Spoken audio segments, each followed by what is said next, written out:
ഒരു പക്ക arranged marriage. രചന ഷാന റിസ്വാൻ. അവതരണം ഷാവുൽ മലയിൽ. Editing Faisal C M Nooncheri. വേദനയാണ് തന്നെന്നറിയാം. മാപ്പപേക്ഷിക്കുന്നു. ഒരു തവണത്തേക്ക് കാത്തിരിക്കുകയാണ്. നിന്റെ മടങ്ങി വരവ് ആഗ്രഹിച്ച ഓരോ നിമിഷവും. റൂഹാണ് നീ. ആദിക്ക് മാത്രം കാണാൻ പാകത്തിന് വാട്സാപ്പ് സ്റ്റാറ്റസ് അപ്ഡേറ്റ് ചെയ്ത് വെച്ചവൻ ഫോൺ മാറ്റി വെച്ചു. ശേഷം താഴേക്ക് ഇറങ്ങിച്ചെന്നു. ടേബിളിന് ചുറ്റിനും കഴിക്കാനായി എല്ലാവരും ഇരുന്നിരുന്നു. അപ്പോഴേക്കും ഫെബി അവരോടൊപ്പം ചേർന്നു. ചപ്പാത്തി രണ്ടെണ്ണം പ്ലേറ്റിലേക്ക് എടുത്തിട്ട് കറിയും ഒഴിച്ചവൻ കഴിക്കാൻ തുടങ്ങി. ഫെബി, ആ മാമന്റെ ഗാംഭീര്യമുള്ള ശബ്ദമുയർന്നു. പ്ലേറ്റിൽ നിന്ന് അവൻ മുഖമുയർത്തി നോക്കി. കൂടെ ബാക്കിയുള്ളവരും. എന്തോ മാമ? അവളുടെ കാര്യത്തിൽ നമുക്കൊരു തീരുമാനം ഉണ്ടാക്കണ്ടേ? ഇങ്ങനെ വിഷമിച്ചിരുന്നിട്ടൊന്നും കാര്യമില്ല. അവൾക്ക് നഷ്ടപ്പെടാനൊന്നുമില്ല. പോകുന്നത് നിന്റെ നല്ല നാളുകളാ. ആഷിക്ക് ഭേദാവട്ടെ എന്ന് കരുതി കാത്തിരുന്ന ദിവസങ്ങൾ ഇനിയും തീരെയുള്ളൂ. ഷിയാബിനെ വിളിച്ച് ബന്ധം ഒഴിവാക്കിയാണെന്ന് പറഞ്ഞേക്കാം. ഫെബി ഒന്ന് ശ്വാസം വലിച്ചു വിട്ടു. ശേഷം പറഞ്ഞു തുടങ്ങി. മാമ, നമ്മൾ കരുതിയിരിക്കുന്ന പോലെ നല്ല കാര്യങ്ങൾ. അവളൊരു തെറ്റും ചെയ്തിട്ടില്ല. അപ്പോഴത്തെ സാഹചര്യത്തിൽ അവൾക്ക് പറയാനുള്ളൊന്നും കേൾക്കുകയും ചെയ്യാതെ ഞാനവിടെ ഇറക്കി വിട്ടു. എൻ്റെ മാനസികാവസ്ഥ അതായിരുന്നു. പിന്നീടാ ഞാൻ കാലിനെ കുറിച്ച് കൂടുതൽ അറിയുന്നത്. ഫെബി എന്താണ് പറയുന്നതെന്നറിയാൻ അവരെല്ലാവരും ഒരുപോലെ കാതുകൾ കൂർപ്പിച്ചു. പക്ഷേ ബാക്കി പറയാതെ അവൻ തല കുടഞ്ഞു വിട്ടു. അതൊന്നുമില്ല. മാമനും മാമി തൽക്കാലത്തേക്ക് സമാധാനിക്കേ. അവൻ്റെ കാര്യം ഓർക്കേ വേണ്ട. ഇനി അവൻ പോട്ടെ, പോയി എവിടെയെങ്കിലും ജീവിക്കട്ടെ. സംസാരിക്കുന്നതിന് ഫുൾ സ്റ്റോപ്പ് ഇട്ട് വീണ്ടും കഴിക്കുന്നതിലേക്ക് ശ്രദ്ധ കേന്ദ്രീകരിച്ച ഫെബി. അപ്പൊ നീ എന്താ പറഞ്ഞു വരുന്നത്? ഈ പ്രാവശ്യം ചോദ്യമുയർത്തിയ ഉപ്പയാണ്. ആദ്യം തിരികെ കൊണ്ടുവരണം.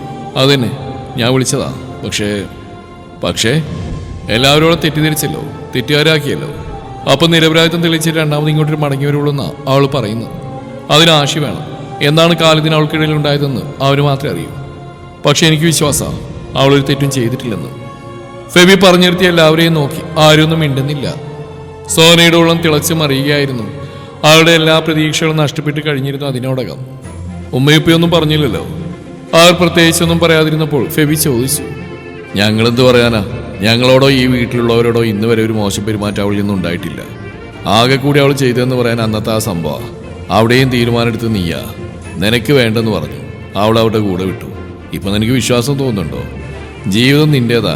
പറഞ്ഞല്ലോ, ഞങ്ങൾക്ക് ആർക്കും ഇന്ന് വരെ അവളിൽ നിന്നൊരു മോശമായിട്ടുള്ള അനുഭവം, ഒരു ചീത്ത വാക്കും ഒന്നും കേൾക്കേണ്ടി വന്നിട്ടില്ല.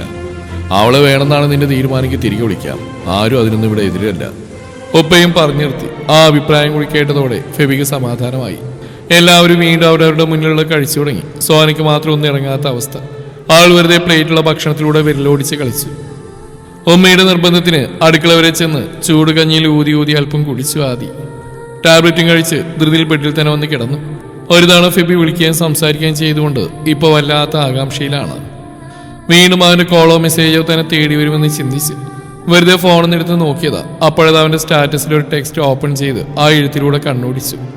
അത് അവൾക്കുള്ളതാണെന്ന് പ്രത്യേകിച്ച് പറയേണ്ടതില്ല. വായിച്ചപ്പോൾ എന്തോ നോവ് തോന്നി അവളുടെ ഉള്ളിൽ. ഈ അവസ്ഥയിൽ അവന്റെ ലാളനെയേറ്റ് കിടക്കാൻ തന്നെയാണ് മനസ്സ് പറയുന്നത്.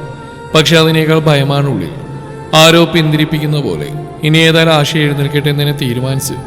എന്നെ നോവിച്ചില്ലേ? ഒന്ന് കേൾക്കാൻ പോലും കൂട്ടാക്കാതെ ഇരുട്ടിൽ തന്നെ ഇറക്കി വിട്ടില്ലേ? ഒറ്റപ്പെടുത്തിയില്ലേ? ഇന്ന് ഏറ്റവും അധികം നിങ്ങൾ ആഗ്രഹിക്കുന്ന നേരത്തെ പോലും അകന്നിരിക്കേണ്ടി വന്നില്ലേ? വേദനയാണ്. എൻ്റെ മനസ്സ് തന്നെ നൊമ്പരമാണ്. ആദ്യം ഫെബിക്ക് കാണാൻ മാത്രം പാകത്തിന് സ്റ്റാറ്റസ് ഇട്ടു. ടൈപ്പ് ചെയ്ത് വിടുമ്പോൾ കണ്ണുനീര് അവിടെ കവിളിന് നനയ്ക്കുകയായിരുന്നു. റെയ്ഹാൻ, ഒന്നിങ്ങ് വന്നേ. ഭക്ഷണം കഴിച്ചു കഴിഞ്ഞ് ആഫ്രിക്ക മെസ്സേജ് വിടിയായിരുന്നു റെയ്ഹാൻ. അപ്പോഴാണ് ഉപ്പ് വിളിക്കുന്നത്. ഫോൺ മാറ്റി വെച്ചവൻ പെട്ടെന്ന് അയാൾക്കരിയിലേക്ക് ചെന്നു. മോനെ, നീ പെട്ടെന്നൊന്ന് ഖത്തർ വരെ പോകേണ്ടി വരും. അവിടെ നമ്മുടെ ഷോപ്പ് നോക്കിയിരുന്ന പയ്യന് നെഞ്ചുവേദന. 2 ദിവസമായിട്ട് ഹോസ്പിറ്റലായിരുന്നു. അവൻ നാട്ടിലേക്ക് മടങ്ങിയാണത്രേ. വലിയ കുഴപ്പമൊന്നുമില്ല. എന്നാലും നെഞ്ചുവേദന എന്ന് കേട്ടപ്പോൾ വീട്ടുകാർക്കൊരു പേടി. ഷോപ്പ് ഒഴിഞ്ഞിട്ടാ ഭയങ്കര നഷ്ടമല്ലേ? ഞാനും മാമനും ഇനി എത്രയെന്ന് വെച്ചാൽ അതിൻ്റെയൊക്കെ പുറകിൽ ഓടുന്നത്. അതൊന്നോർത്ത് ഇപ്പം ടെൻഷൻ ആവണ്ട. ഞാനില്ലേ ഇവിടെ. നിങ്ങൾ രണ്ടാളും കഷ്ടപ്പെട്ടുണ്ടാക്കിയെടുത്തൊക്കെ അത്ര പെട്ടെന്ന് നശിച്ചു പോകാൻ ഞങ്ങൾ മക്കൾ സമ്മതിക്കുമോ? പോകാനുള്ള തയ്യാറെടുപ്പ് നടത്താം. ഒന്ന് നേരം പറയുന്നോട്ടെ. അവൻ്റെ വാക്കുകളിൽ സന്തോഷിച്ച ഉപ്പ അവനെ ചേർത്ത് പിടിച്ച് പുറത്തുനിന്ന് തഴി. പക്ഷെ അപ്പോഴേക്കും റെയ്ഹാന്റെ ഉള്ളം പുകഞ്ഞു തുടങ്ങിയിരുന്നു. ഒരു വിധത്തിലാണ് അഫ്രയെന്ന് ഓക്കെ അതിനോട് അടുത്ത്. ഇനി പെട്ടെന്ന് പ്രതീക്ഷിക്കാതെ ഇങ്ങനെ ഒരു വാർത്ത കൂടി കേൾക്കുമ്പോൾ അവൾക്കത് ഉൾക്കൊള്ളാൻ കഴിയുമോ എന്നറിയില്ല. പിന്നെ ആദി, അവളുടെ കാര്യവും പ്രശ്നമാണ്. ആ കാര്യം ഇനി വന്നാലെന്നല്ല, ഞാൻ ഫ്ലൈറ്റ് കയറി എന്നറിഞ്ഞാൽ വരും തീർച്ച. അതിനു മുന്നേ ഇക്കാനെ ആദിയെ ഒന്നിപ്പിക്കണം. മനസ്സിൽ കണക്കൂട്ടി തുടങ്ങിയവൻ. എന്താടാ, എന്തെങ്കിലും ബുദ്ധിമുട്ടുണ്ടോ നിനക്ക്? നാളെ മുതൽ ചെയ്യേണ്ട കാര്യങ്ങൾ ഓരോന്ന് ആലോചിക്കായിരുന്നു. പോയി കിടന്നോളൂ, എല്ലാം ശരിയാക്കിയിട്ട് ഞാൻ പറഞ്ഞോളാം. അയാളിൽ നിന്ന് അകന്നു മാറിയാൻ അവിടുന്ന് നടന്നു. ആ പോക്ക് നോക്കി നിൽക്കെ അയാളിൽ എവിടെയോ ഒരു നോവ് നടന്നു. അവന്റെ പേരിൽ ഒരു കുറ്റം കേട്ടപ്പോൾ ഒരുപാട് പറഞ്ഞു പോയിട്ടുണ്ട്. എന്നിട്ടും പാവമൊന്നും മനസ്സിലാക്കാതെയാണ് ഇന്നോളം പെരുമാറിയിട്ടുള്ളത്. ഇപ്പൊ ഉറപ്പായി അവനെ ആരോ ചതിച്ച് അങ്ങനെ കീഴ്പ്പെടുത്തിയതാണെന്ന് ഓർത്തപ്പോൾ ആ മിഴികളിൽ നനവൂറി വന്നു. അയാളും തന്റെ ബെഡ്റൂമിന് ലക്ഷ്യമാക്കി നടന്നു. മുറ്റത്തെ ഊഞ്ഞാലയിൽ നജീബിന്റെ കുഞ്ഞിനെയും മടിയിലിരുത്തി മെല്ലെ ആടുകയായിരുന്നു ഫെബി. അവനരിയിലായി നജീബും ഇരുന്ന് ഓരോന്ന് സംസാരിക്കുന്നുണ്ട്. അതിന് നടുവിലേക്കാണ് റിയാൻ കടന്നു വരുന്നത്. നജീബ് എന്ന ഈ രാത്രി മോളെയും കൊണ്ട്? റിയാന്റെ ചോദ്യം കേട്ടവൻ തിരിഞ്ഞു നോക്കി. നസ്രിക്ക് വയ്യ, പനിയാ, അതിനടുത്ത് കിടക്കാൻ സമ്മതിക്കില്ല ഈ കുറുമ്പി, അതാ ഞാൻ വരുമ്പോ എടുത്തത്. അവൻ ഫെബിയുടെ മടിയിൽ നിന്ന് കുഞ്ഞെടുത്തവൻ കൊഞ്ചിച്ചു. ശേഷം ഫെബിയെ നോക്കി ചോദിച്ചു, ഇവിടെ നടക്കുന്നൊക്കെ എൻ്റെ ഇക്ക അറിയുന്നുണ്ടായിരിക്കുമല്ലേ? എന്ത്? ഫെബിക്ക് കാര്യം മനസ്സിലായില്ല. നിന്റെയും സോനയുടെയും കല്യാണം ഉറപ്പിക്കാൻ പോവാൻ മാമൻ. അതിന്റെ മുന്നോടിയായിട്ടാ നീ ആദ്യമുള്ള ബന്ധം ഒഴിവാൻ പറഞ്ഞു. ഒരു ഞെട്ടിലോടെ നജീബും ഫെബിയും പരസ്പരം നോക്കി. നിന്നോട് ആരോ പറഞ്ഞു? നജീബിന് സംശയം. ഇവൻ കോളേജിൽ പോയപ്പോൾ ഇവിടെ ചർച്ച അതായിരുന്നു. മാമന് സോന ഇവനെ ഏൽപ്പിക്കണമെന്നുണ്ട്. അവൾക്കാണെങ്കിൽ 100 വട്ടം സമ്മതവും. എല്ലാ പ്രശ്നവും തീർന്ന് ഇവന്റെ കൂടെ ഒരു ജീവിതം സ്വപ്നം കണ്ടിരിക്കുക ആ പെണ്ണവിടെ. അതിനെ നോവിച്ചെങ്ങാനും നീ കല്യാണത്തിന് സമ്മതിച്ചാറുണ്ടല്ലോ. പിന്നെ റിഹാനെന്ന് വിളിച്ച് എന്റെ പുറകെ വന്നേക്കരുത്. ആ നിമിഷം മുതൽ നീ എന്റെ ഇക്കയുമല്ല, ഞാൻ നിന്റെ അനിയനുമല്ല. റിയാന്റെ മുഖം മാറി. ഒപ്പം നജീബിന്റെയും. ആ വല്ലാത്തൊരു ഭാവത്തോടെ ഫെബിയെ നോക്കി. ഒരിക്കൽ ഞാൻ കൊടുത്ത വേദനയിൽ നിന്നും അവളൊന്നും കരകയറിയിട്ടേ ഉള്ളൂ. ഇപ്പൊ നീയോ അതിനെ ആവർത്തിക്കുകയാണോ എന്ന് ചോദിക്കാതെ ചോദിച്ചു നജീബ്. ഏടാ, അവരെക്കാൾ വലിയ ഭ്രാന്ത ഇവന്. അല്ലെങ്കിൽ തന്നെ എന്റെ ആദ്യം ഒരു നോക്ക് കാണാൻ പോലും കഴിയുന്നില്ലല്ലോ എന്ന വിഷമത്തിലാണ് ഞാനിരിക്കുന്നത്. അപ്പോഴാ ഒരു സോന മണ്ണാങ്കട്ട നജീബിനോടായി പറഞ്ഞ് ചവിട്ടിത്തുള്ളിക്കൊണ്ട് ഫെബി അകത്തേക്ക് കയറിപ്പോയി. അവന്റെ ദേഷ്യം കണ്ട് റിയാനുള്ളിൽ ഊറിച്ചിരിച്ചു. വേറൊരു കല്യാണം എന്ന് കേട്ടാൽ കേൾക്കുന്ന മനസ്സല്ല ഫെബിയുടേതെന്നും അവിടേക്ക് ആദിക്ക് പകരം മറ്റൊരുത്തിയെ പ്രതിഷ്ഠിക്കണമെങ്കിൽ കുറച്ച് പാടുപെടുമെന്ന് നന്നായിട്ട് അറിയാമായിരുന്നു അവന്. എങ്കിലും ഇപ്പൊ ഇങ്ങനെ ഒരു ഡോസ് അത്യാവശ്യമാണെന്ന് തന്നെ ചിന്തിച്ചു. അധികം നിൽക്കാതെ നജീബ് കുഞ്ഞിനെയും കൊണ്ട് വീട്ടിലേക്ക് മടങ്ങി. ഫെബി ചെന്ന് ബെഡിലേക്ക് മറിഞ്ഞു. ഫോൺ കയ്യിലെടുത്ത് നോക്കിയപ്പോൾ നേരത്തെ പോസ്റ്റ് ചെയ്ത സ്റ്റാറ്റസ് ആദ്യം കണ്ടിട്ടുണ്ട്. എങ്കിലും മറുപടിയൊന്നും വന്നിട്ടില്ല. വെറുതെ അവിടുന്ന് സ്ക്രോൾ ചെയ്ത് വിട്ടു. അപ്പോഴാണ് അവളുടെ ഒരു അപ്ഡേഷൻ കാണുന്നത്. പെട്ടെന്ന് എടുത്ത് വായിച്ചു. അതിലെ വരികൾ കാണാൻ അവന്റെ നെഞ്ചി കലങ്ങി, കണ്ണ് നിറഞ്ഞു. ആ ശബ്ദമെങ്കിലും ഒന്നും കേൾക്കാതെ ഇനിയും വയ്യെന്ന് തോന്നി. വേഗം ആദ്യയുടെ നമ്പർ ഡയൽ ചെയ്തു. 1-2 റിംഗിൽ തന്നെ അവൾ ഫോൺ എടുത്തു. മുന്നത്തേതുപോലെ കലപില വർത്തമാനമില്ലെങ്കിലും ഇരുവരുടെയും മനസ്സിന് തണുപ്പ് അനുഭവപ്പെടുന്നുണ്ടായിരുന്നു ആ സമയങ്ങളിൽ. റിയാൻ, ഫെബിയുടെ വിളിയിൽ അവൻ മുഖമുയർത്തി നോക്കി.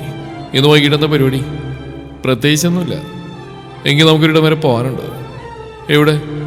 ആദ്യം ഒന്ന് കാണണം. ഇങ്ങോട്ട് വരുന്നില്ല വേണ്ട. പക്ഷെ ഇനി ഇങ്ങനെ അകൽച്ച വെക്കാൻ വയ്യ എനിക്ക്. ഇന്ന് തന്നെ പോകണം. ഫെബി പറയുന്നതിന്റെ പൊരുൾ എന്താണെന്ന് മനസ്സിലാവാതെ റിയാൻ സംശയത്തോടെ അവനെ തന്നെ നോക്കി നിന്നു. ഇടയ്ക്കിടെ അവന്റെ മിഴികൾ സെറ്റിൽ നിന്ന് മൊബൈൽ തോണ്ടുന്ന സോനയിലേക്ക് നീളുന്നേണ്ടതും റിയാന് കാര്യം കത്തി. ആളെ കേൾപ്പിക്കാൻ വേണ്ടിയാണ്.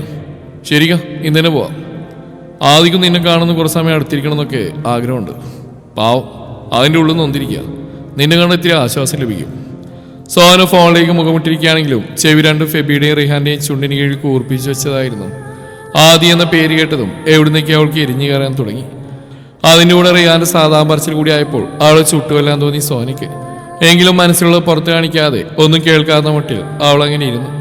റിയാനും ഫെബിയും സംസാരിക്കുന്നതോടൊപ്പം ഫ്രണ്ടിലേക്ക് നടന്നു. എന്താ ഇപ്പൊ ഇങ്ങനൊരു പറച്ചില്? റിയാൻ വെറുതെ ചോദിച്ചു. അവളെ കേൾപ്പിക്കാൻ തന്നെ. രണ്ടാമത് അവളുടെ മനസ്സിൽ എന്നോട് ഇഷ്ടം പൊട്ടിമുളച്ച് വരുന്നുണ്ടെങ്കിൽ അത് ഇപ്പോഴേ നുള്ളിക്കളയണം. എൻ്റെ ഉള്ളിൽ ആദ്യം മാത്രമാണെന്ന് അവൾ അറിയണം. രണ്ടാമതൊന്ന് മുളച്ചു വരുന്നുണ്ടെങ്കിൽ എന്ന് പറയാൻ ആദ്യമുള്ള അവസാനിച്ചിട്ട് വേണ്ടേ ഇതിന്? കാലിതനെ പോലെ തന്നെ ഒരു കരിനിഴലായി സോനയും നിങ്ങൾക്ക് പുറകിലുണ്ടായിരുന്നു. നീ അവളെ അനിയത്തിയായി മാത്രം കാണുന്നതുകൊണ്ട് അവളുടെ കാപ്പറ്റി മനസ്സിലാക്കാൻ സാധിച്ചില്ല. ആദ്യം ഔട്ടാക്കി ആ സ്ഥാനം പിടിച്ചെടുക്കുന്ന പണ്ടേ അവളുടെ ഉള്ളിലുണ്ടായിരുന്നു. പിശാചിന്റെ കണ്ണു പറ്റിയാ നിങ്ങളുടെ റൊമാൻറ്റിക് ലൈഫ് കോഞ്ഞേട്ടായി പോയതെന്ന് എനിക്ക് നല്ല ഉറപ്പുണ്ട്. മോൻ ചുളിച്ചുകൊണ്ട് റിയാൻ പറയുന്നിട്ട് ഫെബിക്ക് ചെറുതായി ചിരി വന്നു. സാരല്ല, പോട്ടെ. എല്ലാ കണ്ണേറുകളും ഇടങ്ങേറുകളും ഈ ഒരു പ്രോബ്ലം കൊണ്ട് അവസാനിക്കട്ടെ. അങ്ങനെ കരുതി ആശ്വസിക്കുക. പടച്ചോൻ എന്നേക്കുമായിട്ട് അവളെ എന്നിൽ നിന്ന് അകറ്റിയില്ലല്ലോ, സമാധാനമുണ്ട്. ഫെബി ഒന്ന് വിശ്വസിച്ചു. ആ, ഞാൻ നിന്നെ വിളിച്ചാൽ അതിനല്ലായിരുന്നു, വേറെ കാര്യം സംസാരിക്കാനാ. സോന അവളെ കണ്ടപ്പോൾ ടോപ്പിക്ക് മാറ്റിയതാ. നീ ഖത്തറി പോകണമെന്ന് ഉപ്പ് പറഞ്ഞു. അതെ. എന്നാ നീ പോകുന്നില്ല? പോകുന്ന ഞാനാ. ഇക്ക നീ ഒന്നും പറയണ്ട, ഞാൻ തീരുമാനിച്ചു കഴിഞ്ഞു. എനിക്ക് പോകാനുള്ള ഏർപ്പാടുകൾ നീ ചെയ്യേണ്ടത്. ഇക്ക പോയാൽ പെട്ടെന്നൊരു തിരിച്ചറിവ് സാധിക്കില്ല. മിനിമം ഒരു 6 മാസം, ചിലപ്പോൾ അതിലും കൂടാം. ആയിക്കോട്ടെ, ഇവിടുന്ന് ഒരു മാറ്റം ഞാൻ ആഗ്രഹിക്കുന്നുണ്ട്. ആശിക്കും ഭേദമാണല്ലോ.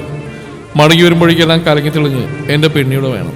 2 കൈ നീട്ടി എന്നെ സ്വീകരിക്കാൻ പാകത്തിന്. നീ ശരിക്കും ആലോചിച്ചിട്ടാണോ? അതിന് വേണ്ടെന്നൊക്കെയാണെന്ന് വെച്ചാൽ ചെയ്തു. എൻ്റെ പാസ്പോർട്ട് റൂമിലെ വാർഡ്രോബിലുണ്ട്. പിന്നെ ടിക്കറ്റ് കയ്യിലിട്ടുന്നവരെ ഈ കാര്യം നമ്മൾ മാത്രം അറിഞ്ഞാൽ മതി. റയാൻ ജീപ്പിലേക്കും ഫെബി കാറിലേക്കും കയറാനൊരുങ്ങി. ഡോർ തുറക്കുമ്പോഴാണ് ഫെബിയുടെ ഉള്ളിൽ മറ്റൊരു സംശയം ഉടലെടുക്കുന്നത്. അല്ല, നീ ഇതെങ്ങോട്ട് രാവിലെ തന്നെ ഒരുങ്ങി കിട്ടി? എന്റെ പെങ്ങളെ കാണാൻ അതിനാരുമില്ലാത്തല്ലേ? ചെന്ന് നോക്കേണ്ട ഇടയ്ക്ക് ഞാനെങ്കിലും. അതും പറഞ്ഞവൻ ജീപ്പിലേക്ക് കയറി പുറപ്പെട്ടു. അടുത്ത ദിവസം അവിടെ ചെന്നിട്ട് ആദി കൊടുക്കണമെന്നായിരുന്നു അവന്റെ മനസ്സിലപ്പോൾ. റയാൻ അടുത്ത് വന്നിരുന്ന് തട്ടി വിളിക്കുമ്പോഴാണ് ആദി കണ്ണുകൾ വലിച്ചു തുറക്കുന്നത്. ഒന്നും കഴിക്കാതെ അതേ കിടപ്പാണെന്ന് വന്നപ്പോൾ തന്നെ ഉമ്മ പറഞ്ഞിരുന്നു. അതിന്റെ ക്ഷീണ ആ മുഖത്ത് തെളിഞ്ഞ് കാണാനുണ്ട്. എടി, എഴുന്നേൽക്കാൻ നിന്നോട് പറഞ്ഞേ, ഇല്ലെങ്കിൽ തലവഴി വെള്ളമൊഴിക്കേ. ഒന്നുകൂടി കൂനിക്കൂടി കിടന്ന് അവൾക്ക് നേരെ റെഹാൻ ഭീഷണിയുടെ സ്വരം ഉയർത്തി.